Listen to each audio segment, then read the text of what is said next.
لقد خلقنا الإنسان في أحسن تقويم. الصلاۃ والسلام علیکہ یا رسول اللہ، الصلاۃ والسلام علیکہ یا حبیب اللہ، الصلاۃ والسلام علیکہ یا ربی اللہ، الصلاۃ والسلام علیکہ یا نور من نور اللہ.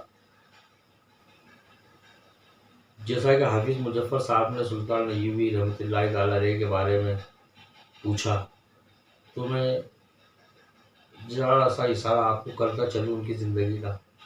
ان کی ہسٹری تو بہت لمبی ہے، انشاءاللہ قسط بائی قسط آپ کو بتائی جائے گی. مگر آپ سلطان ایوبی رحمۃ اللہ تعالیٰ علیہ جو ہے دین کے بہت، اسلام کے بڑے بہادر سپاہی رہے، پھر امیر مصر بنے اور نیک زندگی آپ نے گزاری. اور سلطان ہونے کے باوجود جو ہے آپ کی یہ حالت تھی کہ آپ نے حج نہیں پڑھا کیونکہ آپ کے پاس پیسے نہیں تھے.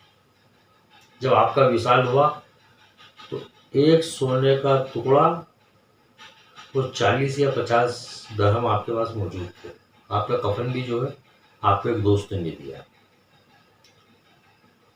آپ کہا کرتے تھے کہ بادشاہی صرف اس خدا کی ہے اور ہم لوگ اللہ کے سپاہی ہیں. ہمارا کام ہے کہ ہم اللہ کا پیغام دنیا میں عام کریں. اور اسی مشن کو لے کر جو ہے آپ نے پوری زندگی گزاری. آپ کی زندگی کے اندر جو شروعات ہوئی، جوابداری کا تاج آپ کے سر پہ رکھا گیا.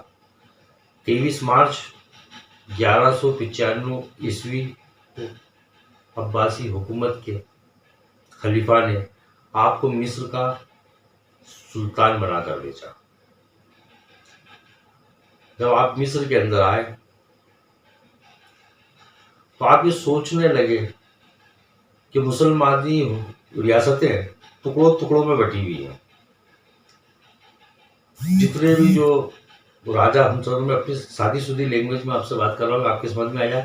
جو مسلم راجہ چھوٹے چھوٹے ٹکڑوں میں حکومت کے ہیں وہ عیاشیوں میں مبتلا ہے، شراب خوری، نشہ کر رہے ہیں. ان کا حرم جو ہے اس کے اندر 30 عورتیں جو ہے انہوں نے رکھ چھوڑی ہے، جس میں زیادہ کر یہودی نصرانی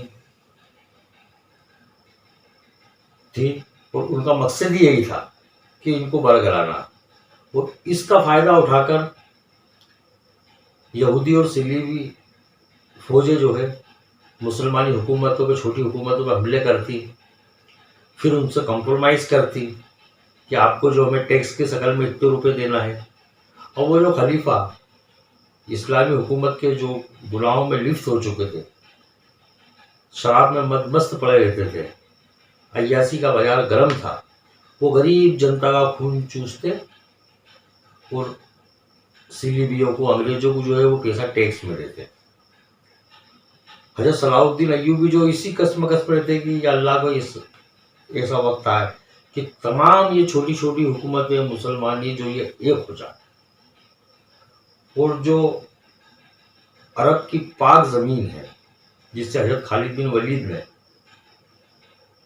صلیبی اور یہودیوں سے آزاد کروایا تھا، پاک کیا تھا، اس زمین پہ یہ لوگ واپس قابض ہو چکے ہیں.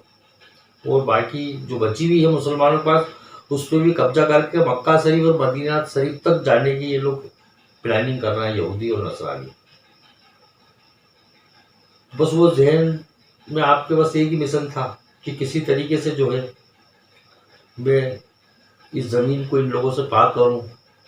اور نبی کریم صلی اللہ تعالیٰ علیہ وسلم جس مسجد سے معراج شریف پہ گئے تھے اس مسجد اقصیٰ کو، بیت المقدس کو، ان یہودیوں سے پھر واپس آزاد کروں. بس ایک ہی زندگی کا ایک ہی مقصد اور ایک ہی مشن تھا ان کا. اور انہوں نے سوچا کہ اللہ کا شکر ہے کہ اللہ تبارک تعالیٰ نے مجھے ایک موقع دیا ہے کہ مصر کی کمان میرے ہاتھ میں آ گئی ہے، مجھے امیر بنا کر بھیجا، میں وہاں فوج تیار کروں گا اور آگے کی کارروائی کروں گا. جیسے آپ مصر پہنچے تو نازی نام کا ایک کمانڈر تھا، سوڈانی تھا، اور اس نے سوڈان کے کم سے کم 50,000 سینک جو ہے کمانڈر اپنے دستے میں اس نے رکھ چھوڑے تھے. عمر دراز آدمی تھا. جیسے حضرت سلطان صلاح الدین ایوبی وہاں پہنچے ان کا استقبال کیا گیا، سب کھڑے ہوئے تھے، آپ نے سب سے مصافحہ کرا، مسکراتے رہے. اور جیسی نازی کے قریب پہنچے تو انہوں نے کہا کہ یہ تو میرے والد کی عمر کے، میں ان سے ہاتھ نہ ملاؤں. ان کے گلے لگے. نازی نے ان کو بڑے محبت سے گلے لگایا. حضرت صلاح الدین ایوبی کی جو ہے پیشانی چومی. پھر آگے ان کو بولے، انہوں نے کہا بھائی مجھے میرا دفتر بتا دیں، میں جس کام کے لیے آیا ہوں میں اس کام کی شروعات کروں. تو نازی کہنے لگا اور دوسرے چھوٹے موٹے جو کمانڈر کہنے لگے، حضرت بولے ابھی تو آپ کے کھانے کا انتظام ہے، آپ کھانا کھائیں، تھوڑا آرام کریں. تو جیسے ہی حضرت صلاح الدین ایوبی جو ہے کھانے کے لیے گئے تو کھانے کے حال کے اندر جیسے ہی گھسے تو 4 بڑی خوبصورت عورتیں جو ہے آدھا دھدا لباس پہنی ہوئی بے حیائی سے گانے گا رہی.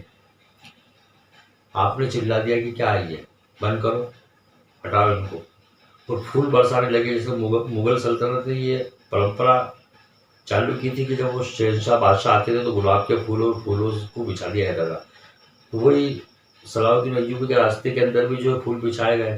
آپ نے کہ دیا نہیں، اگر میں ان پھولوں پہ چلا تو کانٹوں پہ چلنا میرے لیے مشکل ہو جائے گا، اور میری جو ڈگر ہے، میرا جو راستہ ہے وہ کانٹوں بھرا ہے، اس لیے پھول بھی ہٹاؤ، لڑکیوں کو بھی ہٹاؤ.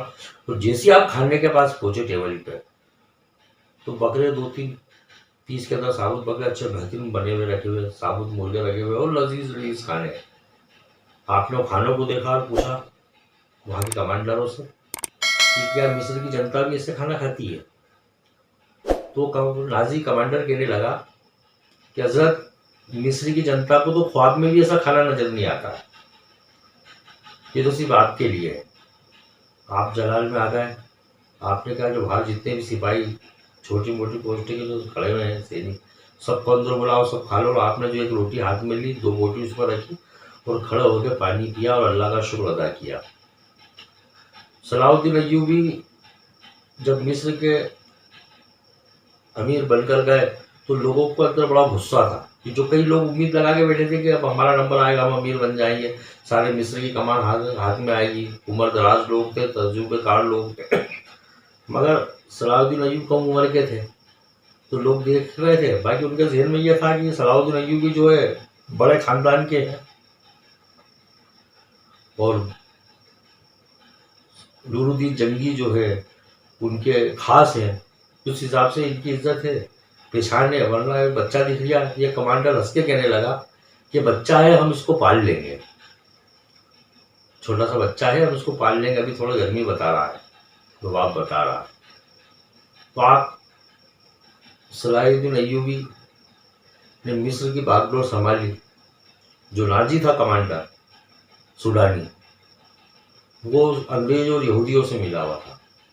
وہ اپنے 2-4 اسسٹنٹ کمانڈر جو اس کے ہاتھ کے نیچے تھے وہ سب ملے ہوئے تھے. وہ اپنے گھر پہ بیٹھ کے شراب کا دور چل رہا اور وہ پلاننگ کر رہے تھے کہ اب کیا راستہ نکالا جائے، صلاح الدین ایوبی کو کیسے اپنے قبضے میں کرا جائے. بڑا جوش بتا رہا ہے یہ لڑکا، جوان لڑکا ہے، زیادہ جوش بتا رہا ہے، اس کو اپنے قبضے میں کیسا کرا جائے. تو صلاح الدین ایوبی نے جو ہے مصر جاتے سے یہ کہہ دیا کہ مصر کی جنتا کو فوج میں بھرتی کیا جائے. نازی کمانڈر کی یہ چال تھی کہ مصر کی جنتا کو فوج میں وہ نہ رکھے، پوری سینا جو ہے مصر کے اندر جو ہے وہ سوڈانیوں کی ہو، اور وقت آئے تو میں تختہ پلٹ کے وہاں کا راجا بنوں انگریزوں کی سلیبیوں کی مدد سے. تو اس کے پلان یہ تھے. مگر حضرت صلاح الدین ایوبی نے کہا کہ مصر کی جنتا کی بھی بھرتی چالو کی جائے. تو ٹینشن میں آ گئے. پھر بھی انہوں نے کہا یہ بچہ ہے کم عمر کا، ہم اس کو نپٹا دیں گے کسی طریقے سے، اس کا کام تمام کر دیں گے. اگلی قسط انشاءاللہ جو ہے آپ کو جو ہے کل بتائی جائے گی. تو میرا مقصد یہ ہے کہ مذہب اسلام کو جو ہے کسی دشمن سے اتنا خطرہ نہیں رہا. ہمیشہ اسلام کو مسلمان بھائیوں سے ہی ہمیشہ خطرہ رہا.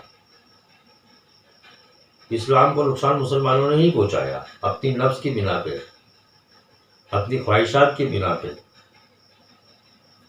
ورنہ وہ کہتے ہیں نا گھر کو آگ لگی گھر کے چراغ سے، ایسا کیسا معاملہ رہا ہے. اور یہ ہسٹری انشاءاللہ جب پوری چلے گی صلاح الدین ایوبی رحمۃ اللہ تعالی علیہ کے بارے میں پورا ان کی سوانح حیات جو ہے، کیسے انہوں نے جو ہے جاسوسی نظام آپ کا کیسا تھا، کیسے آپ نے جنگیں کری لڑی، کیسے آپ جو ہے یہودی اور صلیبیوں کے جال سے بچتے بھی رہے، اور دشمن کی فوج کے مقابلے میں آپ کی 5% فوج ہوتی تھی، 95% زیادہ فوج جو ہے دشمن کی ہوا کرتی تھی. اتنی کم فوج کو لڑا کر جو ہے آپ نے کئی فتح، کئی قلعے، کئی شہر حاصل کیے. اور بوری لڑائی چھاپا مار لڑائی کی شروعات جو ہے حضرت صلاح الدین ایوبی رحمۃ اللہ علیہ نے کی. انشاءاللہ اگلی قسط میں جو ہے قسط وار آپ کو دھیرے دھیرے معلوم پڑے بتایا جائے گا. میری گزارش ہے کہ آپ لوگوں سے کہ آپ جو ہے لاک ڈاؤن کا پالن کیجیے، تکلیف کا وقت ہے، گھروں میں رہیں، صبر کیجیے، جان تو جہان ہے، وقت بڑا نازک ہے، بڑی خطرناک طریقے سے آپ کی طرف نگاہوں سے دیکھا جا رہا ہے. ساری انگلیاں آپ کو بڑھ رہی ہے، کوئی ذرا سی نادان غلطی کی وجہ سے جو ہے صرف کوئی مسئلہ نہیں ہے. چائنا میں وائرس پیدا ہوا، کہاں سے اللہ کی طرف سے آیا، آپ کھیلا، مگر جو ہے وہ مسلمانوں کے ماتھے پہ مر دیا جا رہا ہے. اور ایک ایسی کھائی پیدا کی جا رہی ہے کہ یہ بیماری تو ختم ہو جائے گی، اس کھائی کو مٹانے میں بہت زیادہ وقت لگے گا. دیش کے حالت بڑے خطرناک چل رہے ہیں، آرتھک استھتی بڑی خراب ہے، ارتھ ویوستھا بگڑ رہی ہے، اور کام دھندے لاکھوں کروڑوں روپے لوگوں کی نوکری جائے گی. تو یہ وائرس ختم ہونے کے بعد بھی جو ہے آپ کو اور ہمیں بہت دن تکلیف اٹھانا پڑے گی، بہت سنبھل کے زندگی گزارنا پڑے گی. ٹھیک ہے، پوری نہیں تو آدھی، آدھی نہیں تو آدھی میں سے آدھی زندہ رہنے کے لیے جیسا بھی کام چلے چلائیے. اور جیسا میں نے کہا آپ اپنی زکوٰۃ، اور اس کے علاوہ بھی اللہ نے اگر آپ کو صاحب حیثیت بنایا تو اس مبارک مہینے کے اندر زیادہ سے زیادہ جو ہے لوگوں کی مدد کیجیے. اللہ آپ کو اس کا صلہ دینے والا ہے، اللہ بہتر جاننے والا ہے. اللہ تبارک تعالیٰ اس مبارک مہینے میں ہمیں عبادت کرنے کی، نیکیاں کرنے کی توفیق عطا فرمائے. آمین یا رب العالمین بجاہ سید المرسلین صلی اللہ تعالیٰ علیہ وسلم.